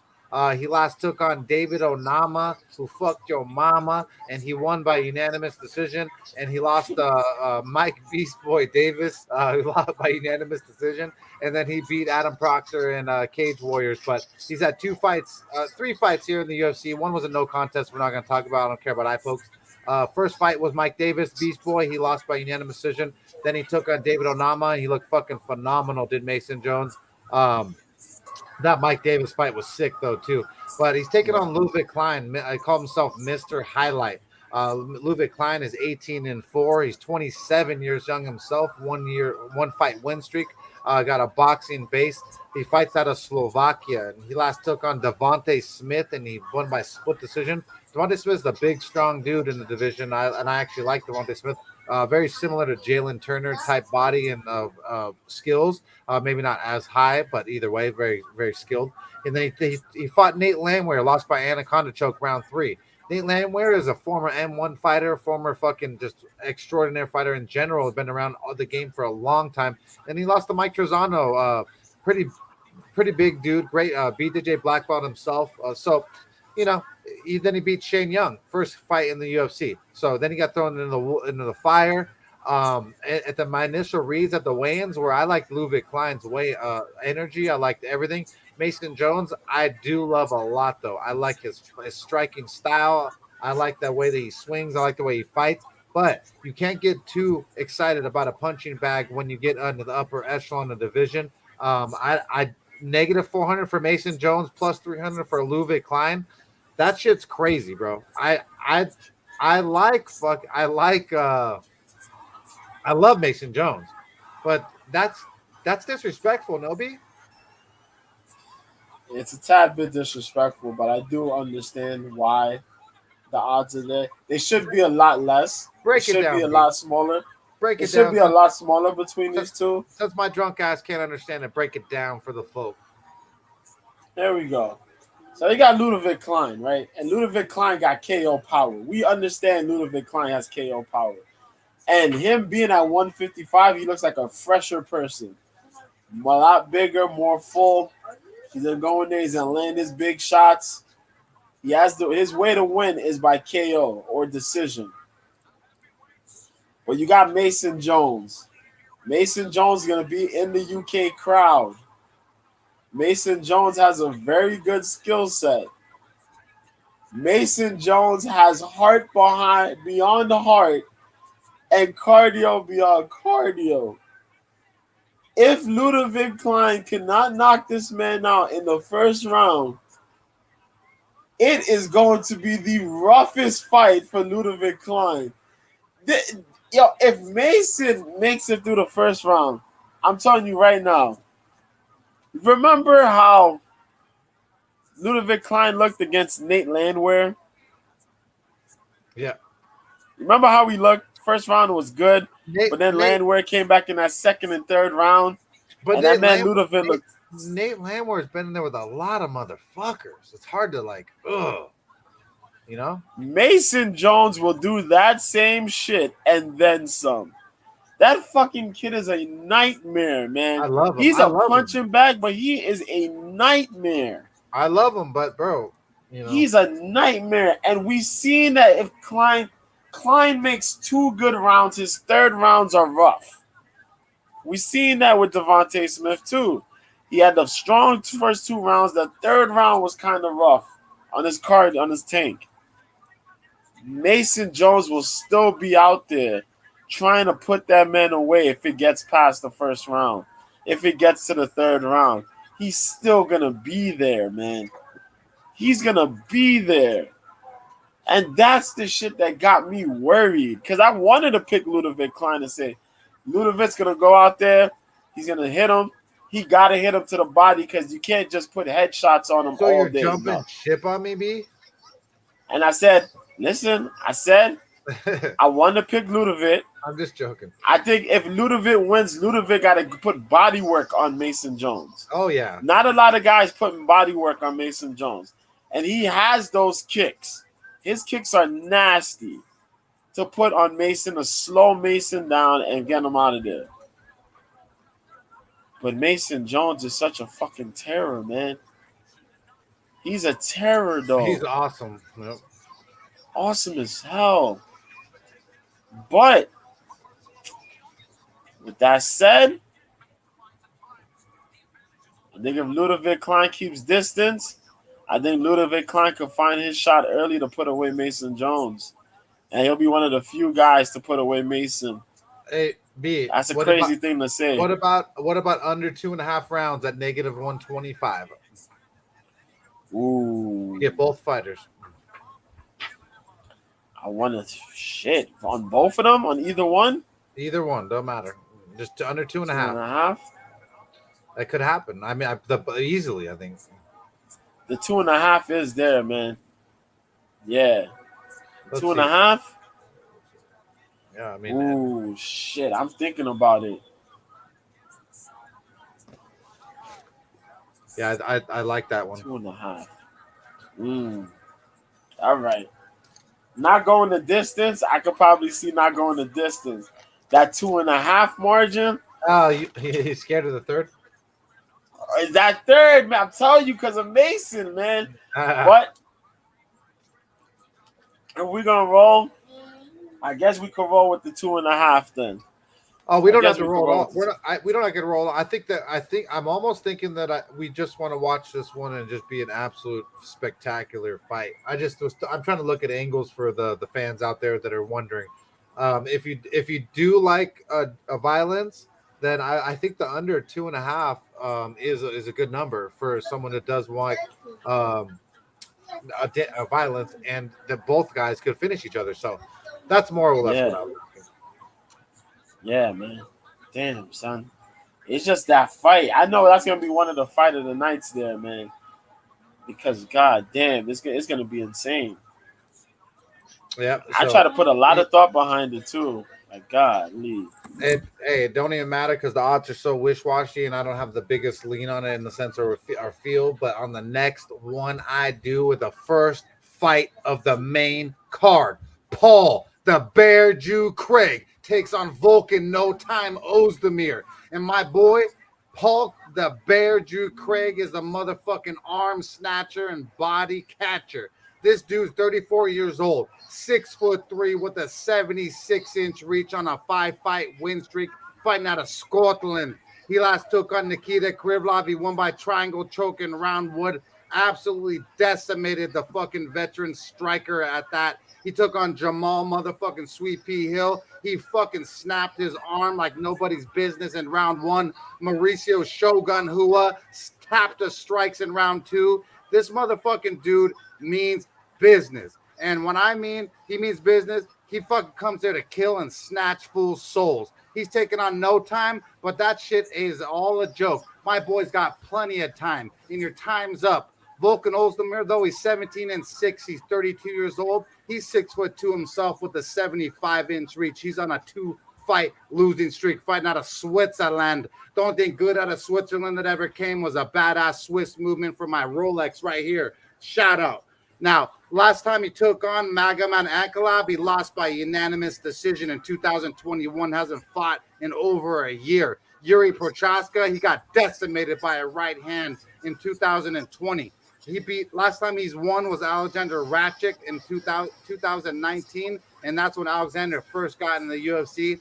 So pretty much this dude has beat absolutely nobody his size that I care about. Paul the Bear Jew Craig is going to slam him on his back and make him look more submissive than my lady than when she made my second fucking son. Paul the Bear Jew Craig right now, his odds are plus 132 on 5 dimes, negative 142 for a Vulcan No Time. But I'm throwing down $100, 1 unit on Paul the Bear Jew Craig on Moneyline. So plus 132 at that. But I ain't stopping there because I fucking ran my mouth and I'm going all the fucking way to the candy shop and it don't stop. My boy Paul Craig by submission is a plus 200. I'm throwing down 2 units because I talk 2 times as much shit because I don't give no fucks. Plus 200, 2 units, $200. Paul Craig wins by submission. No Time will be on his back and look as flat as the back of my fucking Rolex. What do you say about this fight, B? Shit. He said the Bear Jew by submission. I don't know if it's gonna be by submission or technical knockout, but yeah, I got all fired up. I'm rolling with Paul Craig, man. I'm rolling with Paul. You Craig better roll with them after I got all fired up. Ah, shut up. I didn't expect that. Though. You didn't expect that. You were crazy. You were crazy. When I can get fired up, I'm gonna get as fired up as a fucking nuke for you motherfuckers. Hey, and I'm telling you, that's why you the dude, man. That's why you the dude, man. I'm definitely taking Paul Craig in this one, man. Vulcan Ozdemir. Vulcan. Love you, Gary. If Vulcan ain't knocking you out, Vulcan looks very, very sketchy, man. No knockout. If he don't knock you out, he's sketch. He's sketch. I see him trying to wrestle people. Ain't that it? That's not it. You can't just be adding things when you haven't been doing them for so long. You know what I mean? You're going in there against a guy like Paul Craig. Paul Craig's on a hot streak right now. I don't think he's gonna leave himself open to getting knocked out by Ozdemir. Nope. I feel that Paul Craig is going to look to be in the face of Vulcan Ozdemir. He's gonna look to tie up Vulcan Ozdemir. He's gonna look to grapple up on Vulcan Ozdemir. And we've seen Ozdemir fold under grappling pressure. That is the problem. With that said, I too have a bet on DraftKings. I put this bet out yesterday, actually. I think it was yesterday or Wednesday. I bet Paul Craig by submission as well. That's my motherfucker, dude. So I'm taking Paul Craig by submission. I think he'll be more going for the submission than the TKO. If he does happen to get the TKO, I'll be like, oh, but I did have Paul Craig. But I'm taking him by submission. I think he gets the submission done. Possibly a rear naked choke. Well, let's see what that is actually. Let's see what the inside the distance is before we fuck that up. Because I'm actually a big guy. I like to go inside the distance sometimes because I get both of them. Plus 168. All right. So that's actually that's actually worth it because I'd rather have both because he could put because everyone's gonna be on the submission. He could put him down on the ground and fucking pound him out and unconscious while he has his back. Plus 168. We're gonna switch the 2 units too. Instead of the plus 200 on the submission, we're gonna put it on 2 units on the inside the distance because of the fact that if he gets his back when he pounds them out, I don't want you guys to get fucked on that big bet. So we're gonna throw 2 units plus 168 for the inside the distance. Thank you, fucking Mr. B, for pointing that out because that's originally what I wanted and I wrote down, but I got so fucking fired up on my shit that I just fucking kept rolling with it. Yeah. Gary's dying with laughter. But yeah, man, that's where we going. Paul Craig, man. Paul Craig inside the distance. Let's go. Dude, I've never been more. Hey, that was probably my favorite time to ever break down a fight right there. The next fight on the card will be a part of our parlay because we're going fucking hard on this UFC London card. We ain't no bitch. We ain't no snitch like 6ix9ine. We going in here. We busting rhymes. Molly McCann's taking on Hannah Goldie. Hannah, 24K Goldie. I'm gonna let you jump in this one first, B, since I got the last one. Cool. I got both the lady fights. Let's go. I'm sorry, bro. It's not my fault. It's okay. It's okay. I got so fired up in the last one. I need a break. All good. Let's see. We got. What the hell's going on here? Come on, yo. Thank you. Okay. So we got Hannah Goldie. My fault. In my damn tablet. My fault. 24K Hannah Goldie. Yo, Hannah Goldie cute though. I ain't gonna lie. Hannah Goldie, 24K, 30 years old, 5'4" with the 61-inch reach. Her butt on Twitter, whatever that she posted, is ridiculous. Shout out to Hannah Goldie. Go to her IG, add Hannah 24K Goldie because I mean I'm telling you, there's some shots on there that look better than some OnlyFans girls. For real, man. Hannah Goldie got body, man. She ripped, but she got woo, like Ric Flair, woo. 5'4" with the 61-inch reach out of Bonneville, Vermont. Currently riding a 1-fight win streak. She's affiliated with the UFC gym in Winter Springs. As those UFC PIs, see, man, when you get the UFC support, you're about to go places, man. But yeah, last fight she had a win against Emily Whitmire. That was back in September last year. She won by armbar, first round armbar. Before that, she lost to Diana Belbija. That was at 115. That was when she was at 115. And Miranda Granger, that was her official debut. She lost by unanimous decision. Callie Robbins, she beat from the Contender Series. And she was an island fight where she won 2 of those fights by unanimous decision. And she also has a win against Jillian Robertson, which is interesting. That's a good win. Yeah. She's fighting Molly Mccann. Molly Mccann, 12-4. Meatball Molly McCann. Meatball. Taking big strides now in her career. She's leaned down, man. She's gotten super lean, boy. She's a whole new person right now. Meatball, 32 years old, 5'4" with the 62-inch reach, out of Liverpool, England. So she got home field right here. 2-fight win streak out of Next Generation MMA Liverpool. She beat Luana Carolina last time they were in the UK. Knocked her out with the spinning back elbow. Jesus Christ. She fought Ji-Yeon Kim in a crazy fight, won by unanimous decision. She lost to Laura Fritzen. I don't even remember that fight. But that was back in February of last year. And Talia Santos, I remember that one. She lost by unanimous decision. Then she fought Diana Belbija before. She fought Ariane Lipsky, Priscilla Cachoeira. She beat the 3 of them. This is going to be a tough fight, man. This is going to be a tough fight. You got Hannah Goldie. Hannah Goldie's primarily a kickboxer. But she's starting to use a little bit of wrestling. She's putting some wrestling in her game now. We seen that in the last fight. The last 2 fights. The Belbija fight, we seen it. And the Emily Whitmire fight, we did see it. She's putting a grappling chop. She did catch, what's her name, with the arm bar, Emily Whitmire. Emily Whitmire is a BJJ practitioner. She got caught with an arm bar. That's fucking insane. But, yeah, man, Goldie's good. Goldie moves like a 125 Tisha Torres. Not as fast, but she throws those combinations the same way. She fights, the lead leg, throws a lot of those front kicks, those side steps, Michelle Waterson-like, where, Tisha Torres is more fluid.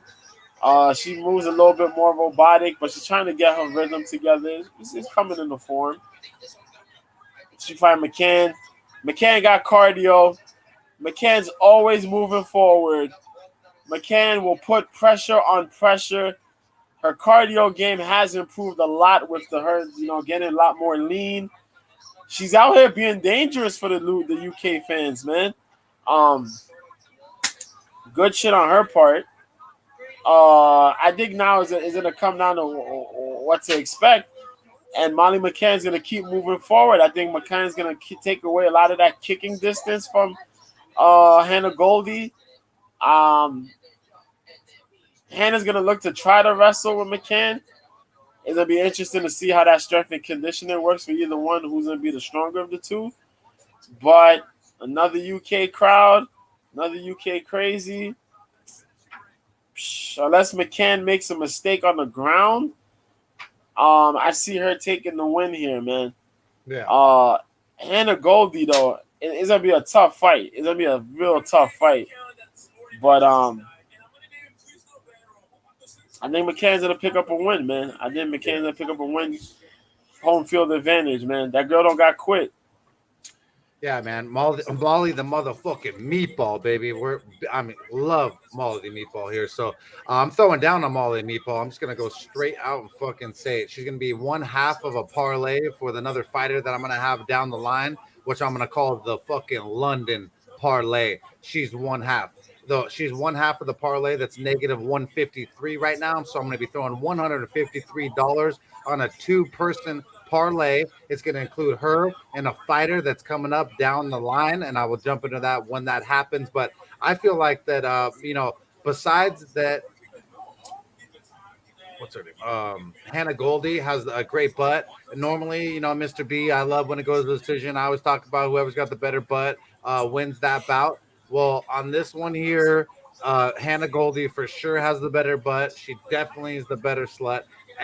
But there's just no way. Molly Meatball McCann's got better hands all the way around. She's got a better heart. She is not going to quit on any strike that Hannah Goldie throws. And then Hannah Goldie's, she's not like she has like a great jiu-jitsu attributes where you're like, oh my God, this girl's so fucking sick on the ground that you should be scared. She doesn't even have a BJJ belt listed. And so usually that means probably a blue belt, if that. And I just don't see it. So I feel like this is tailor made for Molly Meatball McCann to win here with her bar stool sports sponsorship and do the damn thing here. So I'm stoked to be here next week. We'll talk about the W we take, but we'll talk about the fighter as it goes down the line. But the next fight of the night is Nikita Krylov takes on Alexander Gustafson. Alexander Gustafson is a legend, 18-7, calling himself the Mauler. He's 35 years old now, 6'5" with a 79-inch reach. He's on a 3-fight losing streak. Fight out of Stockholm, Sweden. Last took on Fabricio Verdum and he lost by armbar round 1. Then Anthony Smith, rear naked choke round 4. John Jones, ground and pound round 3. Beat Glover to share the champion punches round 5, which is fucking crazy because obviously Glover was the champion. And then Jan Blachowicz, he beat him unanimous decision 2016. So this dude's resume is absolutely decorated. I believe he's a BJJ purple belt. Thought he'd be more by now. Hasn't really given you the Mauler experience in the sense. Nikita Krylov, really, really good, well-decorated striker. I absolutely love this guy. The only thing that lacked with Nikita Krylov is his striking or is his jiu-jitsu and his wrestling takedown defense in the years in his earlier career. But he seemed to sharpen that up and gotten better and better and stronger as he's grown. He's 27-9, 30 years old, 6'3", 77.5-inch reach. So 2-fight losing streak though. Last took on Paul the Bear Jew Craig, lost by round 1 triangle choke because like we said, he gives no fucks. Magomed Ankalaev, he lost unanimous decision. He beat Johnny Walker, lost the Glover split decision. Very similar kind of experiences towards the end of their career at that. So this is a very even fight. Right now, the odds makers have Nikita Krylov as the favorite, -210, plus 175 comeback for Alexander Gustafson. This is a tough one for me. I usually go the vet or pass, but I don't even know what the Mauler is going to do. But I do know that Nikita Krylov striking I like a lot. And if he could stuff the takedowns, he could possibly dominate Alexander Gustafson. So I'm going to go Nikita Krylov. But don't be surprised if the Gustafson ends up, doing something, a submission on the ground. What do you say, B? Well, this is a good fight. Let's start off there. It's a good fight here. Nikita's been a fighter of mine that I kind of liked through the years. Got some good Kyokushin karate going on there. Like his grappling from time to time. I'm going to be honest with you though. I don't like him as of late. If he's not some of these guys he's having awkward fights with, awkward situations, get caught up with people. I think Gustafson has found his piece, coming back at 205. He looked good at weigh-ins. When he sizes up back up, time off. The decision for him to go back to light heavyweight was pretty good. We know he's there. He's up in age now. But time off, doing pretty good. He hasn't had no serious injuries, really. I'm going to ride with Gustafson. I actually have a pick on Gustafson as well. I think Gustafson's going to have a good decision fight here. Oh, shit. I see him getting a decision or possibly a TKO against Nikita Krylov. Sorry, B. I had Gus in my because I got to always tell you my initial reads on the weigh-ins were Gus by submission, but right now after 4 Modelos, I was feeling like Nikita Krylov's gonna fucking smash him, but I'm not betting it. But if B likes Gus, and my initial read was Gus, you might want to put Gus in your side of your guys' shit because I don't really care because Nikita Krylov, in the sense, he sometimes doesn't care. So I don't know, Yeah, sometimes it's like that, man. Where he's fighting all right, gives you something, he gives the opponent something, or he's fighting and then he just like fuck it. It's like, whatever. Let's just continue to fight. And like, he just gives up the fight sometimes. I don't know. It's a little mixy sometimes with him. But I think Gustafson's going to come out here. He's going to try to avoid a lot of that grappling from Nikita. I see him playing the big man game and getting a finish, possible finish or a decision win. But I see that happening for Gus. Yeah, well, I like it. I'm not against it. I like Quirlov striking a lot more, but I like Gus's experience and his ground game a little bit more. I don't like Gus's striking anymore. I don't think that he has it in the sense, but the next fight of the night is one of the reasons why UFC London is even here. Paddy, the motherfucking Baddy Pimblett, is taking on Jordan, the Monkey King Levitt. Jordan, the Monkey King Levitt, he is 10-1. He is 27 years old, 5'9", with a 71-inch reach. He's on a 2-fight win streak, fighting out of Syndicate MMA, Las Vegas, Nevada. He last took on Trey Ogden. He won by split decision. Matt Sales, he won by inverted triangle choke round 2. He lost to Claudio Puelles, unanimous decision. And he beat Matt Lyman by slam round 1, which was a really fluke injury. This dude is the most flamboyant thing that I've ever seen, and that's most respectful that I can be to the LGBTQ plus ABCD, elemental P, all the fucking numbers and Z's and B's and Z's and Q's and Q's, whatever you want it to be. This dude is that dude. He is so flamboyant, bro. Like it's gross to me. Like I don't even like Paddy even, and I don't like this guy. And I don't, and so I'm like, it's the battle of the baddies in the sense, but I have to be real and I have to break down the fight in the sense. Jordan Levitt, he's a tough dude, but he's so outsized here versus Paddy Pimblett that it's not even funny. They brought this dude in here for Paddy the Baddy to absolutely smash, batter, abuse, and make him his muse. He's 18-3. Paddy the Baddy is 27 years young, 5'10" with a 73-inch reach on a 4-fight win streak. He last took on Rodrigo Vargas, won by rear naked choke, round 1. Luigi Vendramini, he won by hooks, round 1. But Luigi had him kind of on skates for a little bit, and that's where I saw kind of a chink in his armor. I've been hoping and praying to get a number on Baddy that I liked versus someone that I like. 14. This is not the spot that I like. I feel like that Paddy Pimblett is going to smash, obliterate, and annihilate Jordan Levitt.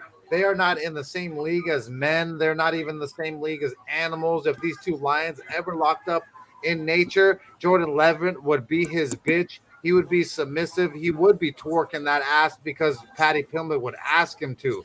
And that's exactly what Paddy Pimblett's going to do. So he is the other half of the UFC London parlay that we spoke about with Molly Mccann. Because they are so highly favorited, you don't want to bet on them straight, so I'm trying to get the value out of them. Molly Mccann was negative 500. Paddy Pimblett is negative 265. But together, they are negative 153. I'm throwing down $153, 1.53 units on Paddy motherfucking Pimblett, Molly Meatball McCann, to do the damn thing over from London. What do you say about this, B? Yo, you hear me? Oh, I hear you. Okay, cool.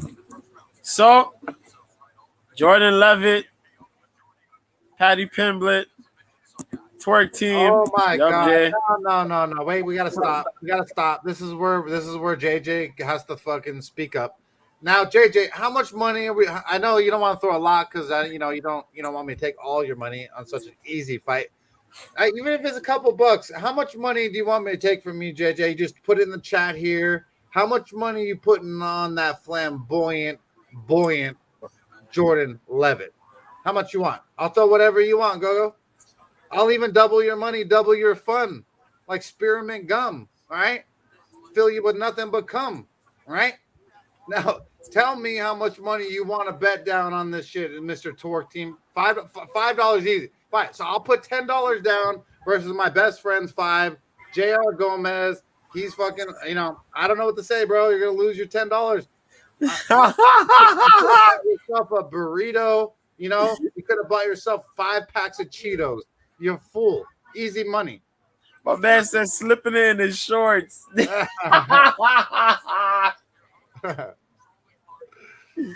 Yo, Paddy Pimblett, Jordan Levitt. Oh God, Paddy got the striking advantage, although it's awkward. He got the striking advantage. Levitt might have the grappling advantage. I think Levitt will have the grappling advantage. No way. Yeah, I think so, man. No. I think so.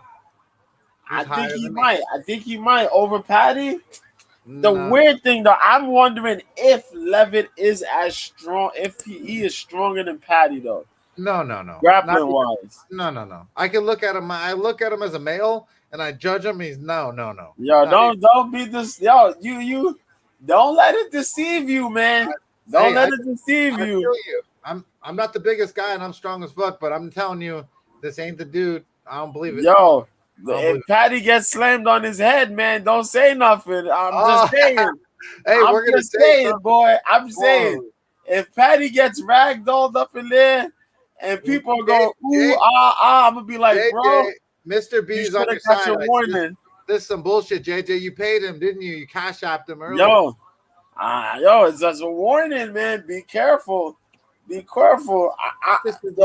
Levitt could grapple, man. Levitt's going to grapple on this boy, Paddy.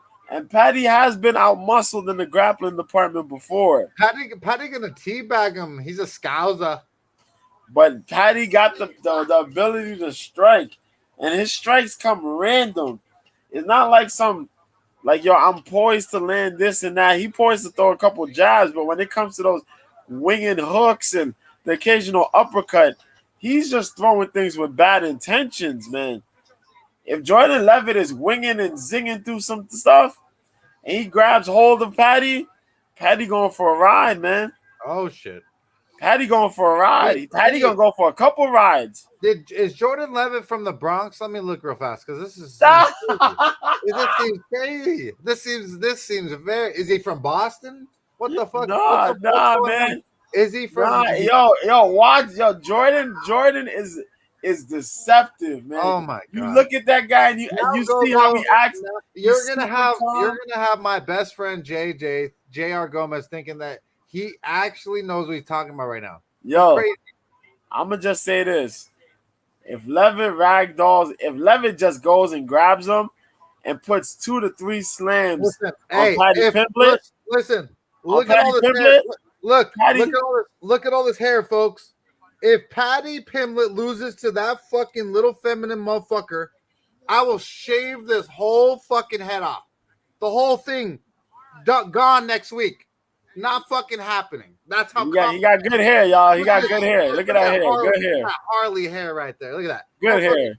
Motherfuckers at 36 can't even grow hair. But yeah, man. Levitt got a chance here. But I might lean more towards Paddy on this one, though. You hear that, Go-Go? Because Paddy's striking ability. He said, but? Paddy's striking ability is the big difference maker here. Because he's random as fuck, and he can close the show. If he tags Jordan Levitt just a little bit, he's going to close the show on him, man. He knows how to finish fights. It's a wrap. That's the difference. Let me see. That's the big difference. Let me see what round 1 is. That's how confident I am. I mean, what's round 1? Paddy Pimblett wins round 1 is plus 200. It's not enough, though. That's not enough. You can't even fire. You can't fire on that. But I'm telling you, Paddy Pimblett whoops this kid's ass round 1. But we'll be back here. If Jordan Levitt actually wins this, I don't want to cut my hair. I love my hair. It's fucking gorgeous in the sense. You know, you're lucky to have hair. Now, I will shave it to be a man of my word, but I'm not worried about it. Dude's a bum, okay? He's a monkey. He's a monkey. He's a fucking monkey. They call him, hey, I don't need it. I'm not trying to be racist. Don't fucking anyone try to say that shit. He's called the monkey. Called himself the Monkey King. I didn't fucking name that shit. All right, so So with that said, that's the other half of the parlay for the London parlay. 1.53 units going down. Paddy Pimblett, Molly Meatball McCann, the fucking duo to do the damn thing at UFC London. Mr. B gets the breakdown. My motherfucking dude, the action man, Chris Curtis, taking on Jack the Joker Hermanson. Yes. Let's The go. main event. Originally, we were supposed to have Jack Hermanson versus Darren Till, but unfortunately, Darren Till got injury. A lot of people made fun of Darren Till after this. Darren Till's going through a great deal of depression right now, y'all. So, thoughts and prayers for Darren Till. Listen, I got all kinds of respect for depression for people that aren't fighters, but is depression an injury? No, his leg is injured though. Oh, okay. Yeah. So that's why his leg is fucked up. But he said he's been going through it because he was getting slammed all over the place by Hazmatic for fucking 3 weeks in missionary. So I expect his leg to be hurt. God damn. But yeah, man. In for Darren Till though goes Chris Curtis. Chris Curtis may have Darren Till in his corner though. He said he's gonna come out to Sweet Caroline. It's crazy. But Till said he won't come now. He's fucking weak. He said he's not coming for real. Chris Curtis, because out of respect for Jack Hermanson, Till won't be in the corner. Weak, little ball. But yeah, man, we got Jack Hermanson, man, the Joker, 22-7. He's ranked. I forgot where he's ranked in the division. Which one? I know he's somewhere ranked in like. I see 12-9 right now, but that could be wrong. So give or take a few on each. So Jack Hermanson's number 9, middleweight. Chris Curtis number 12. But I mean, we're talking. You're splitting hairs. You go 1 or 2 each way. Yeah, I think that's about. I think you're about right. Yeah. Shit. Let me go. Hold on. But yeah, man, Jack Hermanson, 34 years old, 6'1" with the 77.5-inch reach. Representing Uddevalla, Sweden. There you go. Currently riding a 1-fight losing streak out of Frontline Academy.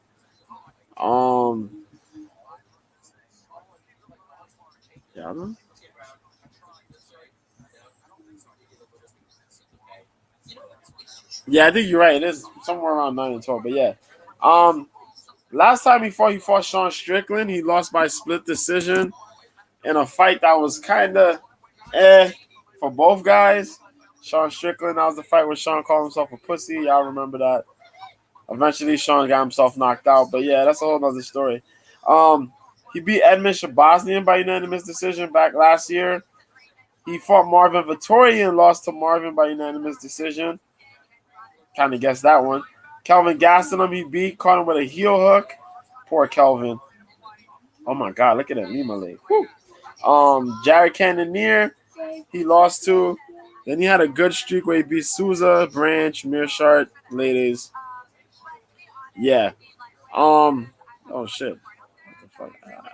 I accidentally logged out of this joint. Okay. So he's going up against Chris Curtis, the action man, who finally got his shot at the UFC, man. 29'8", 35 years old, 5'10", 75-inch reach out of Cincinnati, Ohio. Currently riding an 8-fight win streak, man. Last fight he had Rodolfo Vieira, where this man became one of the very few people to stuff every takedown of Rodolfo Vieira's. It was epic. Every. And it was like 10 plus. We cashed that here, remember? Yes, sir. He beat Brendan Allen. Punches and knees, round 2. We cashed that here as well.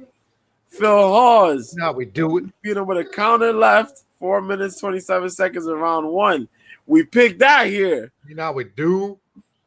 He fought Kenny Robertson on XMMA, where he won by unanimous decision. Jerome Hatch, Juan Ramon, Grano Medina, Kyle Stewart, Darren Smith Jr. beat all those folks. Last time he had lost was against Ray Cooper III at welterweight. Yeah. Yes. That's Ray Cooper's power. Chris Curtis, man. Chris Curtis been changing around here and there. If I remember, I think his main training spot is at Extreme Couture, if I remember correctly. Yes, sir. So he gets that takedown defense a lot. Worked really good on his boxing. His boxing is his bread and butter. Good offensive moves, good defensively. Knows how to swing away from the shots, bob and weave, land his shots in there. Good with the mid and the long range strikes. He's another guy who works behind the jab, but knows how to finish his strikes, man. Real good dude, man. This fight is gonna be a good fight. We understand now what the deal is gonna be. Jack Hermanson's one path to victory is not with the stand-up, is with the takedowns. But Jack Hermanson has a weird way of getting takedowns. If Jack ain't really doing a double, he shoots for the singles, those best desperation singles. As y'all know, I hate the hell out of a desperation single leg. Terrible. And he shoots those things, and those things look so fucking ugly. I remember that one he shot against Jared Cannonier from like a yard and a half for no fucking reason whatsoever. I think Chris Curtis is going to be able to muscle that man, defend those takedowns, and just put in the hands on him. Jack does have a good output. He fires with a high output behind the jabs and the straight punches. Not a lot of power behind them, but really good volume. But I think Chris Curtis is going to be able to bob and weave, land some good body shots, body head, get an opportunity and put him away. If he doesn't put him away, we probably get a good decision where he's defending takedowns and pretty much just dominant on Jack Hermanson, man. Hermanson does have a sneaky submission game, but as I said, if this dude doesn't get it to the ground, if he ain't getting the double legs and he starts shooting singles, Chris Curtis got it in the bag, man. But I'm going Chris Curtis. Oh, dude, I love when you fucking go exactly with me. But Chris Curtis is a motherfucker, dude. This dude's jiu-jitsu is just as sick as Jack Hermanson, if not better. And like I said, his boxing is definitely way better than Jack Hermanson. And also, Jack doesn't really have the best wrestling takedowns. I don't care what you say. He doesn't have an explosive double leg. He does have a single leg, and it's only when he's strong. So the first round or so. But in the sense of Chris Curtis is a way better mixed martial artist all around, in my opinion. Right now, Five Dimes has Chris Curtis at a negative 104 mark. 106 comeback for Jack Hermanson. I'm throwing down 1.04 units on Chris Curtis money line to do the damn thing. I think he dominates the Joker Hermanson. I feel like he's a way better fighter. He's way tougher. He's going to be there for all the rounds. This dude in the gym is an absolute savage. He's gone down to Game Bed Training Facility with my brother's protege, Herman Tirado, and done a lot of fucking training in the sense, and then also with Barry Yoshida. I've heard a lot of tales of Chris Curtis rolling on the ground, and he's really good and tough at that. And then you add to his mixed martial arts skills with the boxing. It's just really, really good. So throwing down 1.04 units on Chris Curtis money line to win $100 to do the damn thing in the main event of the evening. The main event of the evening is Curtis Blaydes takes on Tom Aspinall. Tom Aspinall is 12-2. I've been high on him since he came into the division. He's 29 years young, 6'5", 78-inch reach. He's on an 8-fight win streak, fighting out of England. Last took on Alexander Volkov, won by straight arm lock round 1. Sergey Spivak, he won by elbow to ground strikes round 1. Andrei Arlovsky, rear naked choke round 2. All three of them we cashed here on Cope's corner. Then he beat Alan Badeau, ground and pound round 1. Jake Collier round 1. There's a trend here. Absolute decimating people round 1, round 2. He's taking on Curtis Razor Blaydes, who's 16-3, 31 years old.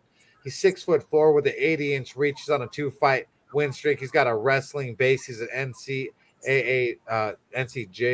Actually, let me make sure that NJCAA wrestling champion. He's a BJJ blue belt, which is not, I believe, Aspinall is a black belt. One second, let me make sure I get this for you. Yeah, he's a black belt in BJJ. So we got a blue belt versus a black belt. We got the wrestling for Curtis Blaydes. We got the striking for sure for Tom Aspinall. Everything is just going towards the just Tom Aspinall, who I absolutely love. I feel like he's got way better striking. The only thing he doesn't have is maybe the better wrestling. But I feel like sorry, my camera died. Can you hear me, B? Sorry, my camera died on the last one. It was because it went long. But either way, I'm going with Tom. I'm going with, you can hear me, right, B? Yeah, I hear you. Yeah, I'm going with Tom Aspinall here. I feel like he's the more superior fighter, got a better ceiling. I love Curtis Blaydes. I love wrestlers, but I don't like that Curtis Blaydes thinks that he can strike sometimes versus a guy like Tom Aspinall. I'm throwing down 1.35 units on 5 dimes on Tom Aspinall to do the thing. What do you say, B? Ooh. Now, Curtis Blaydes. He's been sitting in that top, man. Top of that division for a little bit. It's in that top 5, man. Big wrestler, JUCO champion. JJ says under's easy here. I'm gonna look that up.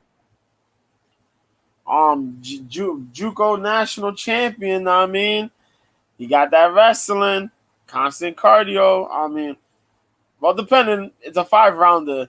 We've seen him in 5-rounders. His cardio holds up for like 3 rounds, but I don't think it's gonna be a 3-round affair. He does have the wrestling. He's gotten him. He's improved with his hands, yeah. But our boy here, man, Tom Aspinall, I'm going for. Aspinall has been really good, man. It was between Chris Dawkins and Tom Aspinall, and Tom Aspinall has checked the boxes so far. Oh, I've been Tom Aspinall over Dawkins all day, even though I like the Dawkins brothers. Aspinall's boxing is pretty damn good. He works really good in using all his range. I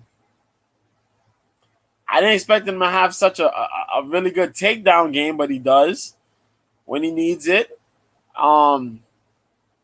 He's training his boxing with John Fury, the Furies, Tommy Fury, Tyson Fury, Huey Fury. That's the father. So he's in that gym training his boxing. So his hands are always going to be dynamite.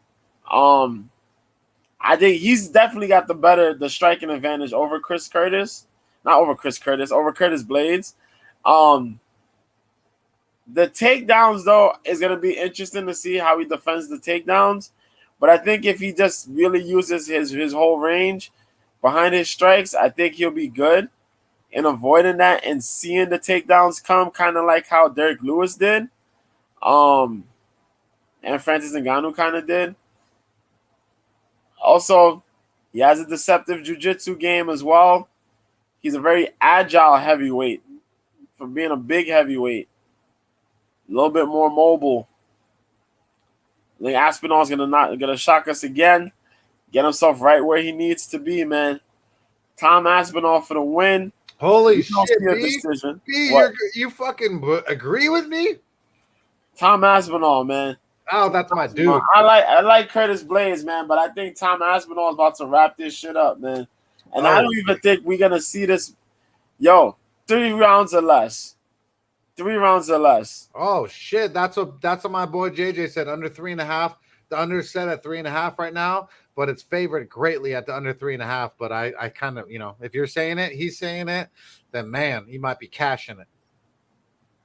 I think that I'm gonna say within 3 rounds, 3.5. We'll say 3.5. Nice. 3.5. All right. Well, I appreciate under 3.5. Yeah. Well, I appreciate you a ton, Mr. B, being here for this episode of Cope's Corner that's going over UFC London, going down this weekend, featuring Paddy the motherfucking Pimblett, Molly the Meatball, Mccann, Tom Aspinall. Just an absolute extraordinary card for you guys. Sorry that the camera died at the end of it, but Mr. B, you want to shout out your Twitter handle? Sure, man. Catch me on Twitter, Mr. B at Mr. B 1986, man. Drop a DM if you want to ask some questions. I'm there. I tweet stuff about the fights. I always tweet my opinions there as well. I do play-by-plays and all that cool stuff, man. Catch me when you can. Well, I appreciate you a ton, my dude. Until next episode of Cope's Corner, let's cash these motherfucking bets and let's roll.